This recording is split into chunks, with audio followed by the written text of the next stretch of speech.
Perfumes അമിതമായിട്ട് ഉപയോഗിക്കുന്നവരാണ് നിങ്ങളെങ്കിൽ ഒരു വലിയൊരു അപകടം നിങ്ങളെ കാത്തിരിക്കുന്നുണ്ട്. കാരണം പെർഫ്യൂംസിലുള്ള ചില കെമിക്കൽസ് വന്ധ്യതയ്ക്ക് കാരണമാവുന്നുണ്ട്. നമ്മുടെ സ്ത്രീകളിലാണെങ്കിൽ പീരീഡ്സ് ഇറഗുലർ ആവുന്നതിനും അതേപോലെ തന്നെ നമ്മളുടെ എഗ്ഗിന്റെ ക്വാളിറ്റി അതിനെ എഫക്റ്റ് ചെയ്യാൻ വേണ്ടിയിട്ടൊക്കെ ഈ കെമിക്കൽസ് കാരണമാവുന്നുണ്ട്. അതേപോലെ പുരുഷന്മാരിലാണെങ്കിൽ സ്പേമിന്റെ ക്വാളിറ്റി, സ്പേമിന്റെ കൗണ്ട് കുറയ്ക്കുന്നു. അതേപോലെ സ്പേമിന്റെ DNA ഡാമേജ് ചെയ്യിക്കാൻ വേണ്ടിയിട്ടൊക്കെ ഈ ഒരു പെർഫ്യൂംസിലെ കെമിക്കൽസ് കാരണമാവുന്നുണ്ട്.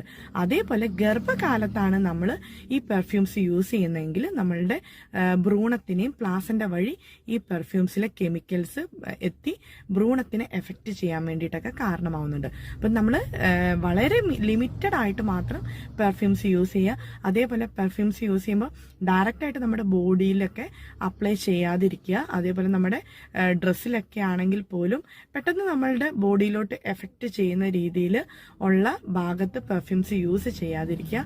വളരെ മിനിമം രീതിയിൽ നിങ്ങൾ പെർഫ്യൂംസ് യൂസ് ചെയ്യുന്നത് ഈ ഒരു വന്ധ്യതയ്ക്ക് കുറയ്ക്കാൻ വേണ്ടിയിട്ട് ഹെൽപ്പ് ചെയ്യുന്നതായിരിക്കും.